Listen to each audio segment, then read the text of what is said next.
Hey folks, it's Frithgar here, how you doing? Welcome back to Farming Simulator 17 here on the Stappenbach map. We're just racing around to catch up with our combine and we're going to empty some of it out. It's only about 56% full, yeah, 54% full. But we're going to do an empty out here on it quickly as well. And while we follow it around the field, it is the second week of our 4-week stint here on Stappenbach. I mean, yes, it is actually the second 4-week stint that we're having here, and we may well have another. It all depends on how the vote goes. This map is proving very popular here amongst all of you, the viewers, and I can understand why. This map is absolutely fantastic. It really is. I'm genuinely impressed by everything I've seen on this map. It is absolutely brilliant. We've encountered a few slight glitches with things like issues with the floors in some of the sheds, but these details are so minor as to be almost completely insignificant. It really doesn't matter. So I am absolutely loving my stay here at the moment. So the question is, where do we go after this 4-week stint is up? So that would be after episode 24. We've done 12 episodes and we're now working up through the next 12 episodes. So after episode 24, where do we go? Do we stay right here in Stappenbach? Do we move to PGR Bruzda? I've had quite a few people suggest this map, so I thought, why not? We'll give it a go. And again, these maps are going to be sight unseen for me. I won't see them before I actually move to them, if we do move to them. But, I mean, we may not. We may end up staying here. But I have had quite a number of people have suggested that I go to that map. Apparently it is really good.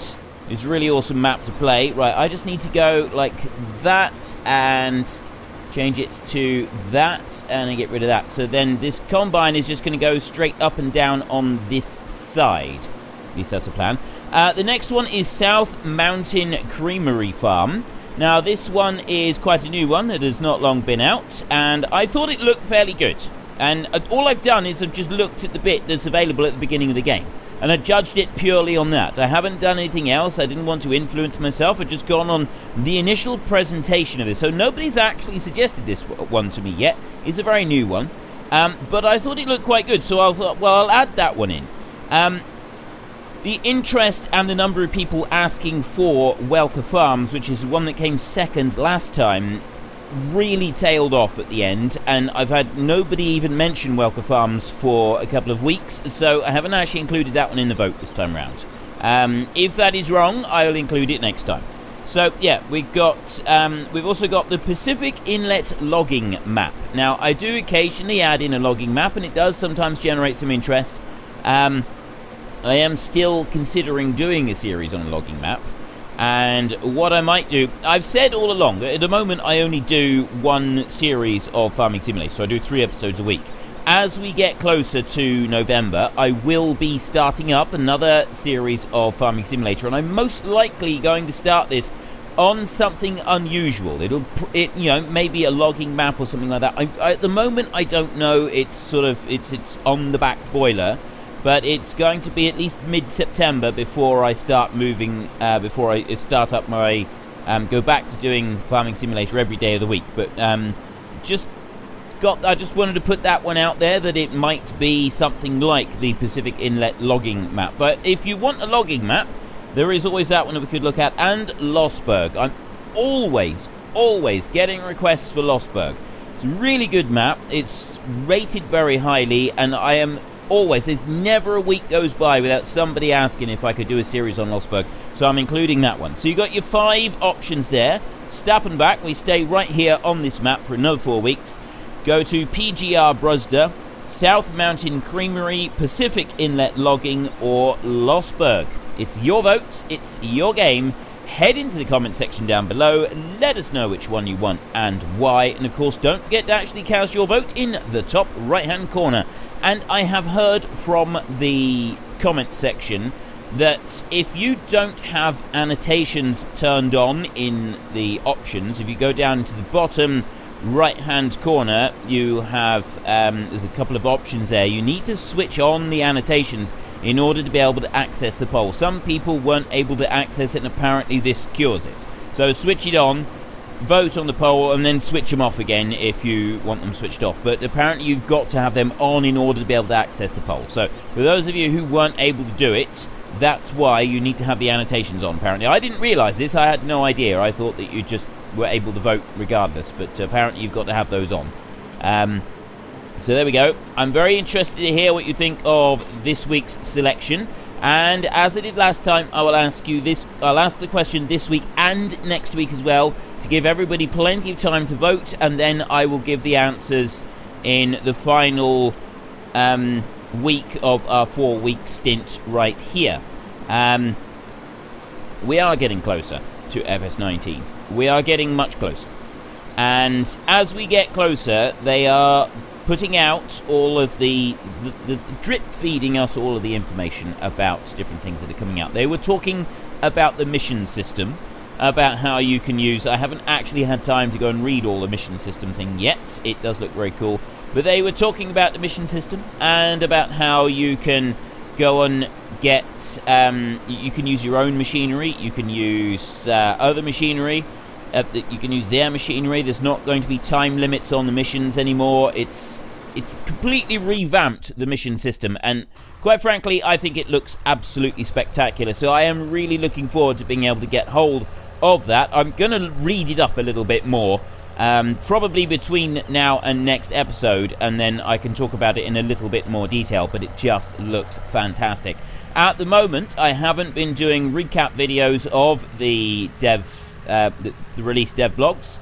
I didn't really see a need to, because there are many other people who are already doing that. But if you really want me to, that's something I could consider doing. I could start doing that once a week when they release the dev blog. I could do a quick video that just read through it and give my own views on it, 5-10 minutes. If you'd like me to do that, well, I'm more than happy to give it a go. We'll see what you think, and we can start building up a little bit of our own hype here on the channel, ready for this new game. And it's not quite going to fit, is it? Not quite. There we go.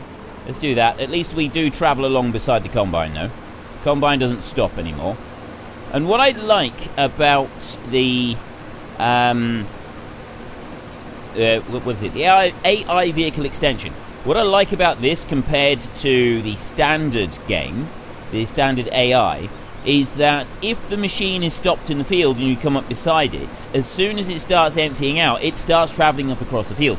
Whereas the standard AI doesn't do that. If the standard AI is stopped and you come up and you start emptying, it stays stopped and it doesn't start moving. You've got to unload a little bit, move away, let the Combine start, and then carry on with it. And it's that one little tiny detail that I don't particularly like with the standard AI. It's quite annoying, because having sort of worked for quite a long time on arable estates and working for contracts and stuff, I've done lots of grain carting. I have done lots and lots and lots of grain carting.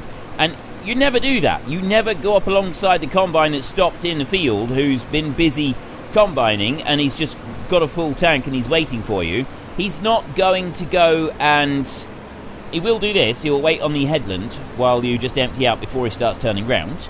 But he is not going to go and just sit there in the middle of the field and wait until he's finished emptying out into your trailer before moving again. As soon as you start taking a little bit out of his tank, he's going to start moving up across the field, because we need to get that harvest done.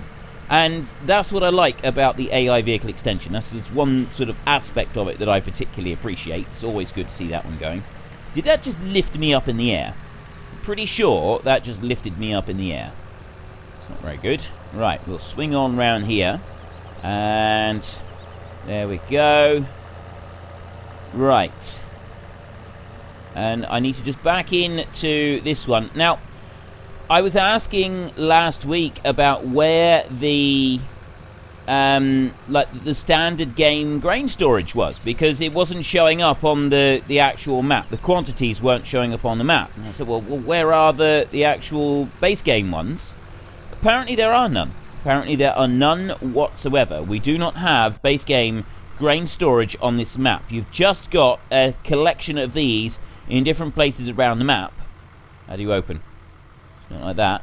We need to do this. Oh, it's the other door. The other door, the other button. There, right-click to open. Yeah, apparently it's just a selection of these all around the map and not the base game ones. So you will never see on this one, you'll never see anything on those numbers there. They will always remain empty. You have to basically go to each... This map is designed so that multiplayer is a lot easier. You can actually do multiplayer. And, you know, each farmer has their own little separate piece, which is absolutely brilliant. But one thing that I would really hope would happen in FS19 is something similar to this, and that you can have multiple different farms with multiple grain storage. But, now this is the big but. This is the big important but. I want to be able to see it on a screen. I want to be able to get an overview of all of the grains that we've got. That, to me, would be particularly important. Not being able to see everything that we own in one particular spot, or everything that is owned on the map, I should say, in one particular spot, would be it would be an annoyance for me, and it is an annoyance to me in this version of the game. Because you know when you store things at the grain silos for the trains on like just the base game, you go to the Gold Valley map, Goldcrest Valley map, and you've got grains being stored there. It's really frustrating to me that you've got things being stored there and they don't show up in the overview. I want to be able to see all of it. I want to be able to know exactly what I've got and where at all times. Look at that. This trailer is slightly too heavy for this tractor. I would guess that if you were to use this trailer with this tractor, you would actually put some weights on the back of the tractor there, or, you know, just find yourself a bigger tractor. One or the other, either or really, and then you wouldn't have so many issues. But I mean, it does work quite well. We haven't had any major complaints about this one. I'm thinking we've still got 300,000 euros, and I'm thinking that we'll probably keep the combine and the header that we've got. We'll probably just park that one up in shed, and then we'll keep hold of that one, and that will be ready for next year if we're here. But I mean, it seems like a sensible combine to keep on the map. It doesn't seem like one that we'd want to get rid of anytime soon. So we'll just let that one come up here, and then we can run alongside it while we empty it out. Once we've done that, we need to start thinking about what we're going to use to bale all of this straw. Now that one's on 90%, which is going to work out quite nicely. We can bring this one down in here and start unloading. And there we go. Just going to do that so that I can have... This is a screenshot. I think this is a pretty good screenshot right here. What do you think? Is that one going to be good for my thumbnail? I think it might be. I'm hoping it will be. Bring that down through there. So how many of you think that you would want to watch a series where I go to one of the logging maps? There are 3 that we've really got. We've got the Emerald Valley logging. There is the Pacific Inlet logging map, the one that I've included in this link. And then there was one that is basically a winter map. There's snow everywhere on it, and it's all done white. I don't really like the look of that one. That one doesn't appeal to me. I prefer the appearance of either the Emerald Valley or the Pacific Inlet. One or the other of those. And I think it's the Pacific Inlet. I'm 99% sure it's the Pacific Inlet one that has been sort of done over. That they've gone through it and they've made it so that it's much more suitable for doing what a lot of people wanted to do with those maps, which is go through, do a load of logging and clear land, and then once you've cleared a big chunk of land, able to then start farming some crops and planting and so on. And they've got a sell point where you can sell all the grains, as well as you know, the machinery store and seed store and everything else. And they've added all of that in so that you've got the option for not just doing logging on the map. You can progress from just logging to the full-blown farming as well, and that's what I particularly like about it, and that's why I'd quite like to do a series. I've considered doing a full other series on it, you know the full series, a time-lapse series. I did seriously consider doing a time-lapse series on that map. I ended up not. It ended up not being sort of the best solution. Not quite enough interest in order to be able to justify doing a full series on it, but there was still quite a bit of interest. So enough so that I am considering doing a normal standard series with that theme in mind, and I think it could be quite interesting. It's certainly going to be different. The problem with me running two series on the map, running two series, is that unless I'm doing something like the Unrealistic series, which is completely different, you're basically just doing the same from one end of the week to the other, and it gets boring, and people don't really want to watch the second round. And so, in order to keep it a little bit fresh and different, I need to come up with some ideas of different things to do.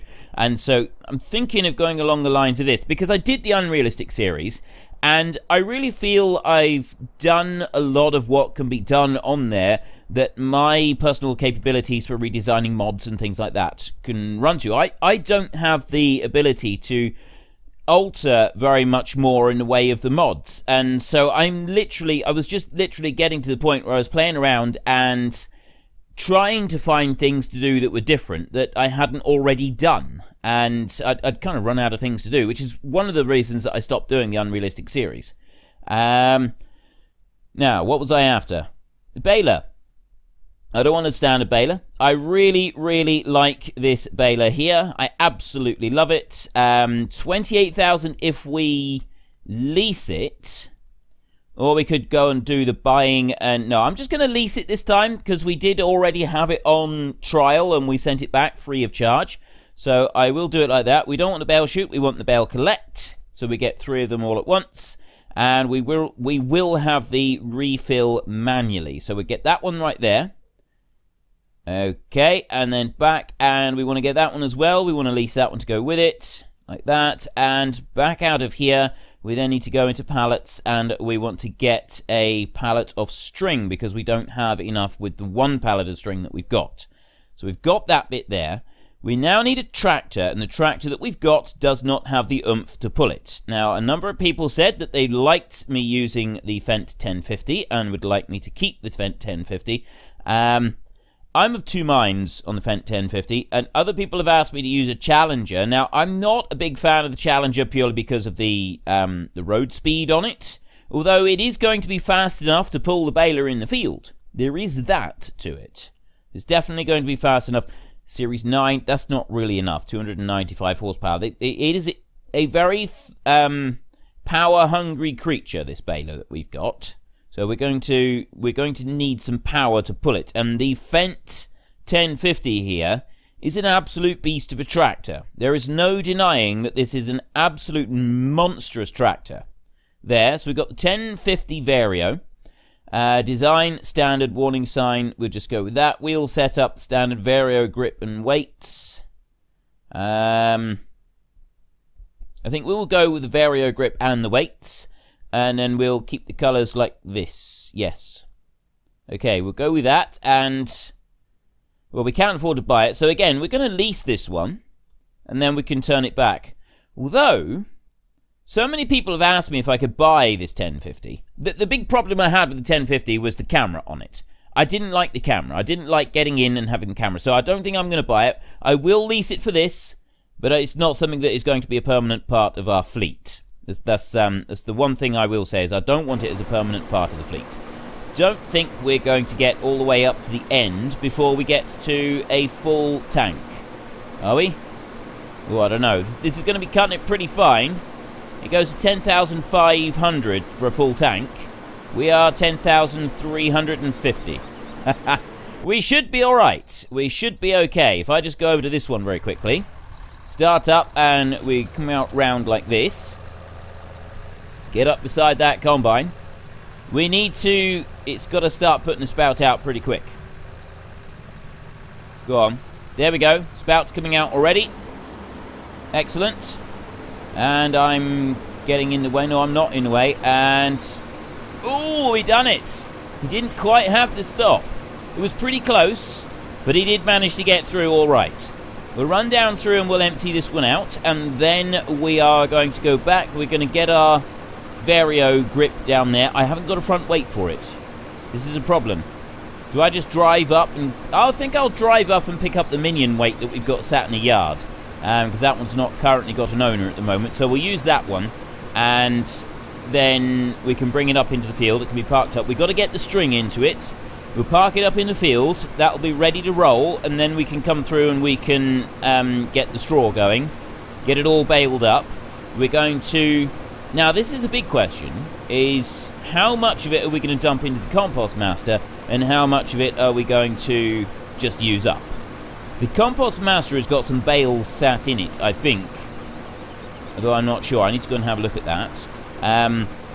Because we got to make sure that we don't have too much just like lying around. Now, if we have the bales kind of sat on the infeed of the compost master, it's going to result in us losing the bales as soon as it rains, and we really don't want that to happen. I have been warned with the compost master that when you put compost into any of the muck spreaders, it actually takes longer to spread that than it does with the standard manure. If we don't have the standard manure going into the spreaders, and we use the compost instead, it takes quite a bit longer to spread. Now, I don't know why this would be. I've no idea what could affect it, whether it's something that's written into the coding of the map or something that stops us from being able to do anything different. I really have no idea, but yeah, apparently this is the case. Right, let's just bring that one around to about there, I should say, and that'll do. Okay, now we can go back to our new tractor over here. Let's come out of the cab, shall we? And I won't load... Yeah, that's the other thing with this one, is it's very noisy. Now, I know that in a time-lapse that's not going to affect you. There's a load of people asking me to use this in time-lapse. The noise of it is not going to make any difference in time-lapse, but you remember I've still got to actually do the recording. And this noise is really loud. I mean, I'm pretty sure I could actually edit that same as... I've already been told how to edit out the issue with the camera that I don't like. And it's just a true-false setting on the where it says in cab or camera, keep camera or something. It's something to do with the camera that's set on true or false, and you just switch them over. And it's actually fairly simple to deal with. So that bit I've got no problem doing. I can soon handle that. If we back this one up here, I'm hoping to load up from the string on there, because you start off with enough for 29 bales. So if I go like that, there we go, I've loaded that one up, and then I can bring it in a bit closer. And I was asked on one of the episodes, what is the number on the bottom right-hand side that's by the baler? It now says 95 bales, 50%. That number indicates how many bales we've got left for the string on here. So I've loaded up string now, it says 190 bales. Once we've made 190 bales... we've got to come back and we've got to reload with string again. Or you get the pallets and you take them up to the field and load the string up there. Something that should be noted with the pallets of string is they are not like the other pallets. They are a slightly different shape. And if you've got an auto-load trailer, it does not auto-load the pallets of string, which I found. It doesn't auto-load the molasses. None of the stuff from the Crone... the Straw Harvest add-on pack that this one is. There's a link in the description down below. You can go and buy it. None of the mods from this pack, none of the pallets from this pack actually class as pallets as for the auto-load trailers, which is a real nuisance because it means you can't auto-load them. You can't go and buy 10 pallets of string and auto-load them onto a pallet, or the molasses, or the wrapper for, you know, the netting for the round baler, molasses for the pelletizer. You can't auto-load them onto a trailer, and it is a bit frustrating, I gotta be honest, because it means that you know, if you're used to using auto-load all the time, it does get a bit annoying having to go and load manually just the pallets for these. I mean, it's not a big thing. It's not a major thing, but it is there. It's something that you do have to go and do, and it can get a little bit annoying if you're in a bit of a hurry and you don't really want to be messing around with loading anything up. So, yeah, there is that little bit. Very, very minor detail, I would say, though, overall on this pack. But I like to include all of my I like to basically cover everything on a pack, if you know, on a mod. All the complaints I have with it, as well as all of the praise I have for it. But overall, I still think that straw add-on is an absolutely wonderful, wonderful mod. It's absolutely awesome. I'm loving using it in my time-lapse series. It is absolutely brilliant. It really does make a significant... There's a big dip in the field right there. And we're up to 80%. I don't think we're going to get down to the end of the field this time. I think we're going to have to stop and back out round and unload it this way. I don't think there's going to be any other way that we can do it. I do particularly like this Draper header on here. And I am hoping that it can also be used on other combines. What I'd really like to see is more Draper headers in the new game. I would very much like to see more Draper headers in the new game, because the Draper header, being able to turn into a trailer itself without having to put it onto a header trailer, is just such an awesome thing. It's such an amazing time saver when you're playing the game, when you're doing anything in the game. I mean, it'd be the same in real life. This would be another reason why they'd be popular in real life, is because of just how easy it is to do anything when you've got this header that turns itself into a trailer. You don't have to mess around with another trailer. It's really, really easy. And I was asked last week, you know, is it very common to have combines pulling their own trailer, pulling their own header? I know a lot of combines do come with the ability to do that, and I have occasionally seen them driving around doing that, but I don't know how many actually do it. I don't know how many actually drive up the road with the header on the back of the combine. So I'd like you to, in the comment section, if you've seen this in the area that you live, or if you do it yourself. I know quite a lot of farmers do actually tune in and watch this. If you do that, or if you see it happening in your local area, let us know. Is it a common sight where you live to see the combine pulling his own header? Because for me, very, very, very rare that I've ever seen. I don't know that I've ever actually seen it in real life at all. I might have done, but I genuinely don't think I have. I've got to be honest, I really don't. And like I said last week, we would just cut the hitch off the combine. When the combine turned up new, the hitch was removed, and we didn't do that. We used to pull the header on the header trailer with another vehicle. We didn't use the combine to pull the header. It just wasn't done, because you couldn't fit it down the roads. There was no room for it. You could not get it round the corners. It wasn't going to happen. So I'm curious if there is anybody that actually does this, especially here in the UK. Does anybody in the UK see this happening? Because this is definitely not something that it's definitely not something I'm aware that I've seen. And I've worked in quite a few different places in the UK. I've worked in I live in Cornwall. Most of you know that. That's in the far southwest of the UK. And down in this part of the country, there is some arable land done, but the amount of rainfall that we get, it's better suited to growing grass around here. So there's a lot more livestock in this part of the country than in a lot of other parts of the country. But the other thing is, we got very small roads. So any combines you do see driving around, you're not going to see a header on the back of them, because they just would not get round the corners.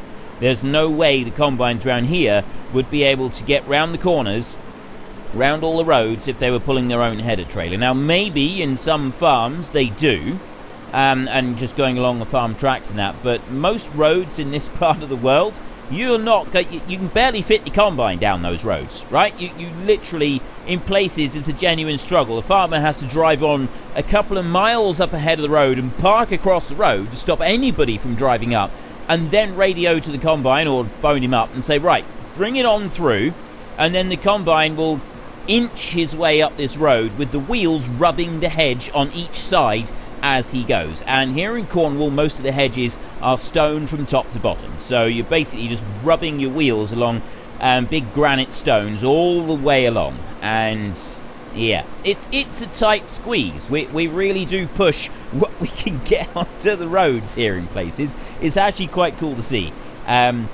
So yeah, has anybody ever seen, especially in the UK, combines driving around pulling their own header? And I would also like to know about the rest of the world, and where do you live, and do you see it, or is it something that you just wouldn't see? And this is the kind of thing that I absolutely love finding out. So in the comment section today, do you ever see combines pulling their own headers? And if you do, where are you? Where do you see this happening? Because, you know, is it close enough for me to go and see it? Because I think it would be quite the spectacle. If it's close enough to me to be able to go and see it, so somewhere in the southwest of the UK, I figure that would be quite the interesting spectacle to go and have a look at. And it might actually be worth me travelling just to go and see such a thing occurring. That would be quite cool.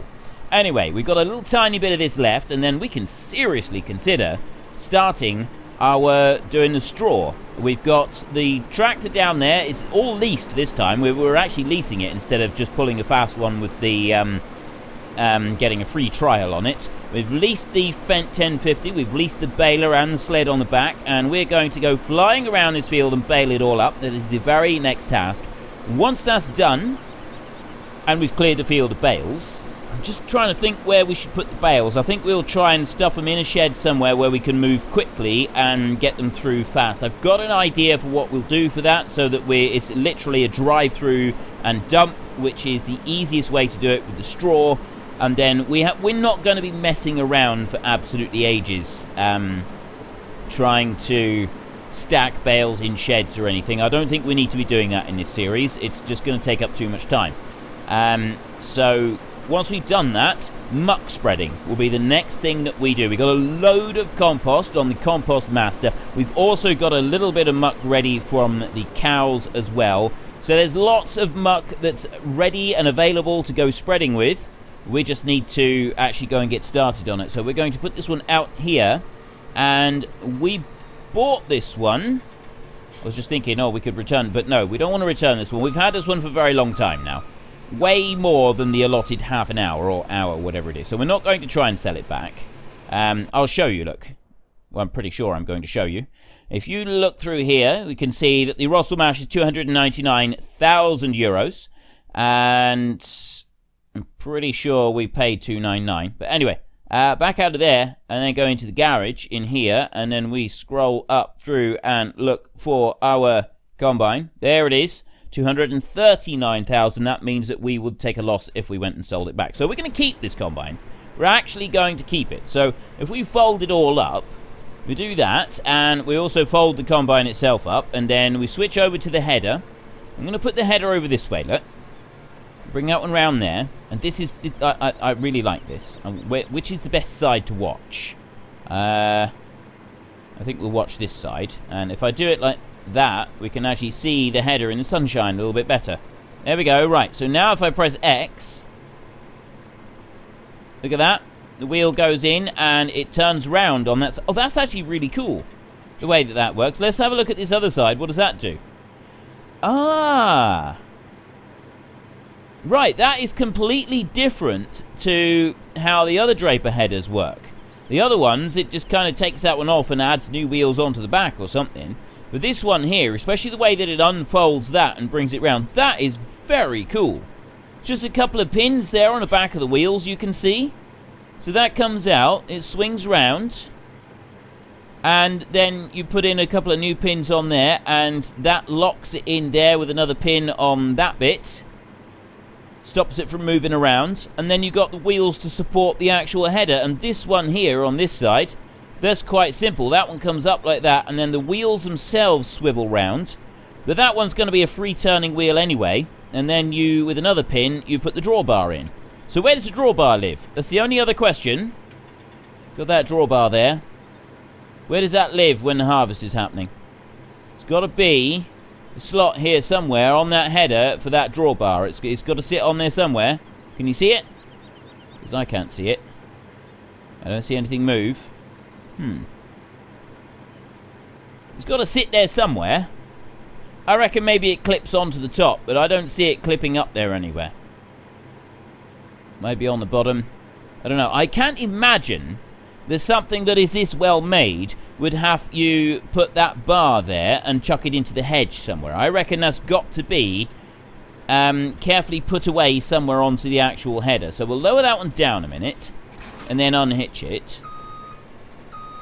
We'll just jump out. I reckon it's got to be placed around here. So, oh, there, look. look, see, you got that foot on there. There's another bit there. There's a bar.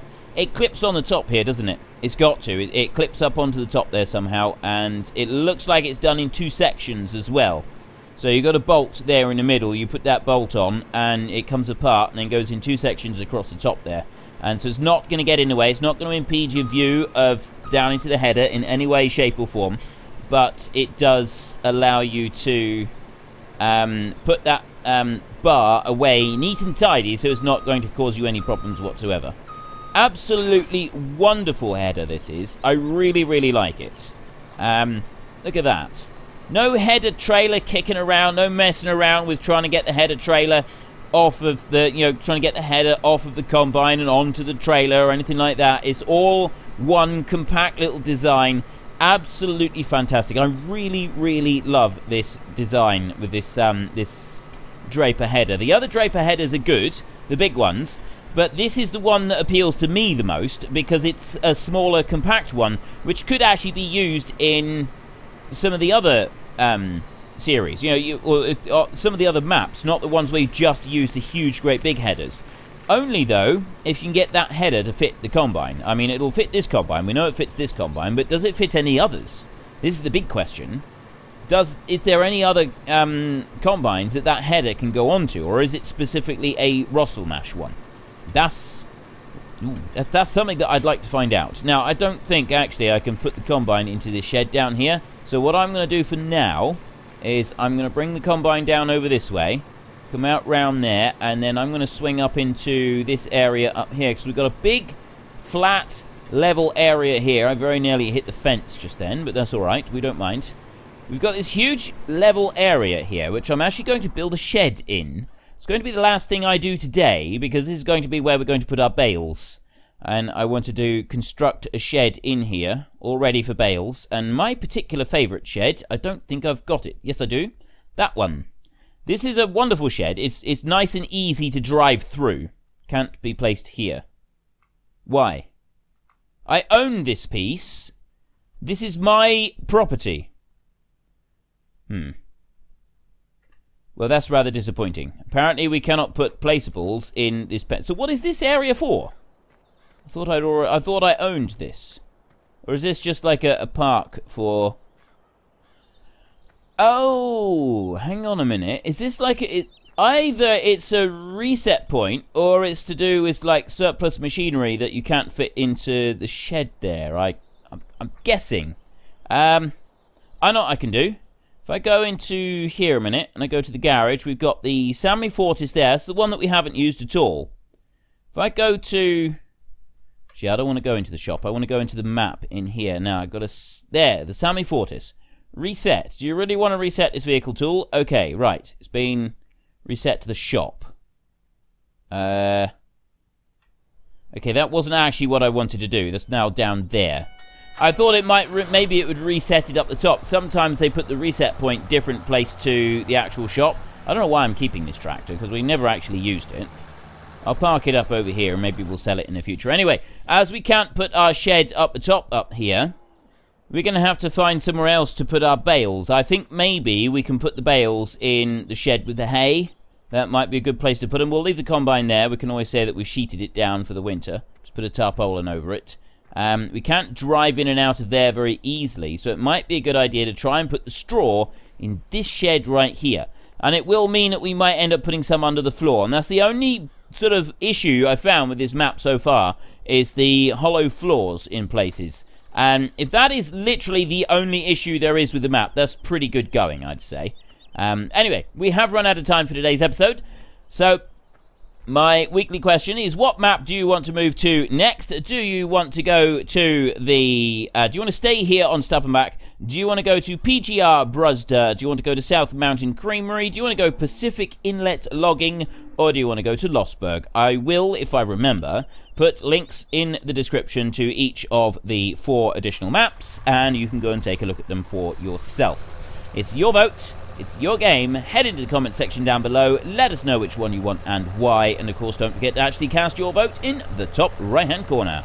And if you've enjoyed the episode, then please head down below and give me a like. And if you really enjoyed it, then please tell your friends all about me. Get them to come and watch as well. That would be awesome. And until next time, thank you very much for watching. This is Frithgar. Goodbye, and see you later.